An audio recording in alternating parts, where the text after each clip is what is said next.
You hear that little ding and your stomach drops before you even glance at the dash. Because you already know what an amber glow means in this economy. It means somebody in a polo shirt is about to slide a clipboard across a counter at you, and the number printed on it is going to have a comma in it, and you are going to stand there nodding like you understand the 17 acronyms he just rattled off while every instinct in your body screams that you are being worked, that this is a script he has run 1,000 times on 1,000 people exactly like you. And the worst part, the part that actually keeps you up at night, is that you cannot prove it because he has the scan tool and the wall of certificates and the shop with the polished floor, and you have a Honda with 140,000 miles and a checking account that flinches. So when he says the whole assembly has to come out, when he quotes you $1,100 for a part you have never heard of plus $150 an hour to install it, you just sign, because what else are you going to do? Drive around with a glowing dashboard and pray. And that feeling, that helpless, cornered, sick feeling of handing over money you are almost certain you do not owe, that is the feeling this entire industry is built on. And today we are going to dismantle it piece by piece. Because here is the thing nobody behind that counter wants you to internalize. The overwhelming majority of what gets sold to ordinary drivers as urgent, expensive repair work is not repair work at all. It is markup, it is labor padding, it is the cost of that polished showroom floor being quietly transferred onto your invoice. And the dirty secret of the trade is that 10 of the most commonly upsold jobs on the planet are things you can do yourself in your own driveway, with parts you order online, for a fraction of what the counter quotes, and the only thing standing between you and that knowledge is the assumption that car stuff is too hard for you, which is the single most profitable lie they tell. So, let us start the countdown, and let us start with the one that funds more service department coffee budgets than anything else, the cabin air filter, number 10. This is the rectangle of pleated paper that cleans the air coming through your vents, and on a huge number of vehicles it lives directly behind the glove box. You open the glove box, you squeeze the two tabs on the sides so it drops down, you slide out a black grimy filter, you slide in a fresh one facing the right direction, you put the glove box back. That is the entire job. It takes 10 minutes and 0 tools, and the filter costs you somewhere between $10 and $25 online. Meanwhile, the shop charges you anywhere from $50 to $150 for that exact swap, because they buy that same filter at wholesale and mark it up 30 to 100% and then bolt a labor charge on top of a job that took their tech 90 seconds. You are not paying for difficulty. You are paying for the fact that you did not know it was easy. And now you know, number 9, the engine air filter, same energy, bigger box. This is the filter that feeds clean air to your actual engine, and it lives in a black plastic air box under the hood that is usually held shut by a couple of metal clips. You flip with your fingers or a single screw, you pop it open, you note how the old filter sits, you drop the new one in the same orientation, you close the clips, done, no tools on most cars, the filter runs you $15 or $20, and the dealer will absolutely try to charge you $50 or $60 for the part plus labor for a 3-minute operation. While we are here, let me give you the move that ties these together. When a service advisor walks out holding your filthy filter like a courtroom exhibit going, See how bad this is? That theater is real, but the conclusion is rigged. Yes, it may need changing. No, you do not need them to do it. You say thanks for checking, and you handle it yourself that weekend for the price of a sandwich. Before we go further, if the idea of keeping hundreds of dollars in your own pocket instead of funding somebody else's overhead sounds good to you, subscribe right now, because the entire premise of this channel is putting the leverage back on your side of that counter, and the people who profit from your not knowing are counting on you to scroll past. So prove them wrong, hit the button. Number 8, wiper blades. This one is almost insulting how simple it is. The blades are the rubber strips that clear your windshield, and they clip onto the metal arms with a little tab. You lift the arm off the glass. You press the tab. You slide the old blade off. You slide the new one on until it clicks. You lower the arm. You have now done the job that auto parts counters and quick lube places mark up relentlessly. Blades cost $10 to $20 a pair, and the only skill required is matching the size, which a 30-second lookup by your model gives you for free. Number 7, your battery. On most vehicles, the battery sits right on top under the hood, held down by a single bracket. You loosen the negative terminal first, then the positive. You remove the hold-down clamp. You lift the old battery out. It is heavy, so use your legs. You set the new one in. Clamp it down, reconnect positive first, then negative. Snug them tight. That is a 15-minute job, And here is the kicker.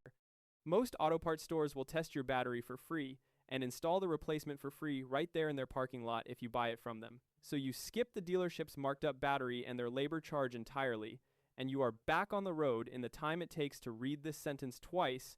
Now, number 6 is where we shift from parts swapping into the realm that really terrifies them, because this is the single most powerful tool you can own, and it costs about $20. An OBD2 scanner. This is the little device that plugs into a port under your dashboard, almost always within reach of your left knee, and it reads the exact same fault codes the shop's expensive machine reads. When your check engine light comes on, it is because your car stored a code, a specific alphanumeric like P101, and that code is not a mystery the dealer alone can unlock. It is a standardized number that tells you precisely which system is complaining. You plug in the $20 reader, you read the code, you look up what it means, and suddenly you walk into any conversation about your car knowing exactly what is wrong, which means you cannot be told the transmission is failing when the code says it is a $12 sensor, and if you do not even want to buy the reader, many auto parts chains will pull the code for you for free in their lot. This one device is the great equalizer. It converts you from a confused mark into an informed customer, and informed customers are the thing predatory upselling cannot survive. Number 5. And this is the one that saves people the most real money on this list, your brake pads. Now, I want to be careful here because brakes are a genuine safety system, and I am not going to pretend otherwise, but on many common vehicles, replacing worn pads is a very doable driveway job if you are methodical and you have jack stands, a socket set, and ideally a torque wrench. You safely lift and support the car, you remove the wheel, you unbolt the caliper and hang it so it does not dangle by the hose, you slide out the old pads, you compress the caliper piston back, you slide in the new pads, you bolt the caliper back to the manufacturer's torque spec, you remount the wheel, and the savings are not small. A dealer brake job runs you $300 to $600 a axle, and sometimes well past $1,000 for the whole car. While a quality set of aftermarket pads costs you $30 to $100, the labor is the entire markup, and you are erasing it. But here is your critical warning, and you need to absolutely respect it, because this is where doing it wrong stops being about money and starts being about your life and the lives of everyone in traffic around you. You must torque every bolt to the exact specification in your manual. An under-torqued caliper bolt can back out, and a over-torqued one can shear. You must bed the new pads in properly with a series of moderate stops before you rely on them. You must never let the caliper hang by its flexible brake hose, because that ruptures the line, and if at any point you open the hydraulic system, or you see a leaking caliper or a deeply scored rotor, or anything you do not fully understand, you stop and you bring in a professional, because brakes that fail do not give you a warning light, they give you a crash. Do not let pride override that line. Number 4, cleaning your mass airflow sensor instead of replacing it. This is the perfect example of the whole scam in miniature. The mass airflow sensor measures the air entering your engine. It has a delicate heated element inside it, and over time that element gets coated in a fine film of dust and oil residue. And when it is coated, it reads wrong, and it throws codes like P101, and your engine idles rough or hesitates. And the dealer's answer is always the same. Replace the whole sensor, $300 to $400, but very often the sensor is not broken at all. It is just dirty, and a $5 can of dedicated mass airflow sensor cleaner fixes it. You unplug the sensor, you remove it, you spray the cleaner, specifically the kind labeled for MAF sensors, not brake cleaner, not carb cleaner, onto the sensing element in short bursts from a few angles. You never ever touch that element with a rag or a finger or compressed air because those wires are microscopically fragile. You let it air dry completely, you reinstall it, you clear the code, and you road test. And an enormous percentage of the time, the problem is simply gone for the price of pocket change. But now I have to give you the honesty that the channel selling you snake oil never will. And this is critical. Cleaning only works when the sensor is dirty. It does not work when the sensor is actually electrically dead or physically cracked. And the way you tell the difference is exactly why that $20 code reader from number 6 matters so much. If you clean it and the symptom comes right back, if the housing is cracked, if the wiring is corroded, if the trouble started suddenly after an impact rather than gradually over months, then the sensor is genuinely failed and it does need replacing. Cleaning a truly dead sensor over and over just leaves you stranded chasing a ghost. The skill is not in spraying the can.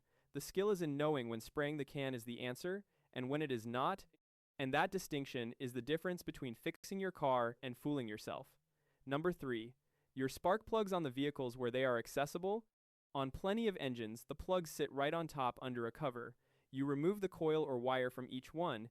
You use a spark plug socket to back the old plug out. You gap and thread the new one in by hand first, so you never cross-thread it, then torque it to spec. You reconnect the coil, and you have done a job. Shops love to inflate. Plugs cost a few dollars each, but your warning here is real too.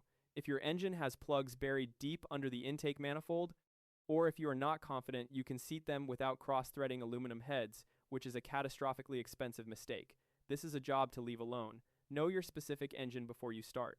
Number 2, your headlight restoration, those foggy, yellowed headlight lenses that the dealer wants to replace as whole assemblies for hundreds of dollars, are almost never actually damaged. They are just oxidized on the surface from years of ultraviolet exposure, breaking down the clear coat on the polycarbonate, and you restore them by sanding away that oxidized layer with progressively finer wet sandpaper, and then polishing the lens back to clarity, and crucially sealing it with a UV protectant so it does not just fog again in 6 months.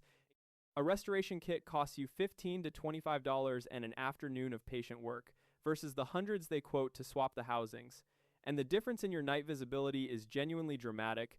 And number 1, the single most important shift of all, which is simply learning to get a second opinion and supply your own parts. Because here is the structural truth of this entire business. Shops buy parts at wholesale and mark them up 30 to 100%. And that markup is often where their real profit lives. And many honest independent mechanics will happily install a part you bring them and only charge you for the labor. So the play is this. When you get a quote, you take it to a second shop, an independent one, not a dealer, you get their number, and where you are able, you buy the part yourself online and have them fit it. That one habit, refusing to accept the first estimate as gospel and breaking the parts markup, will save you more over the life of a car than every other trick combined. So let us put the two worlds side by side one final time. On one side, you have the polo shirt and the clipboard and the comma in the quote, and the assumption baked into the whole interaction that you are too intimidated to question any of it. The cabin filter at $100, the sensor replaced for $400 when it needed a $5 spray, the headlights swapped for hundreds when an afternoon and a kit would have done it, a slow, steady drain on your bank account that depends entirely on your not knowing better. And on the other side, you have a $20 code reader, a few cans and kits, a socket set, and the simple, unshakable knowledge of which jobs are yours to take and which ones you respect enough to hand off. That is not being cheap, that is being awake. And the only people who lose when you wake up are the ones who are counting on you staying asleep. So if even one thing here saved you a repair bill, send this video to every single person you know who drives, the friend who just got quoted a fortune, the family member who signs whatever the counter says, the coworker fighting a mystery warning light right now, because the more of us who know how this works, the less power that clipboard has over any of us. Share it, pass it on, and go keep your money where it belongs, in your pocket.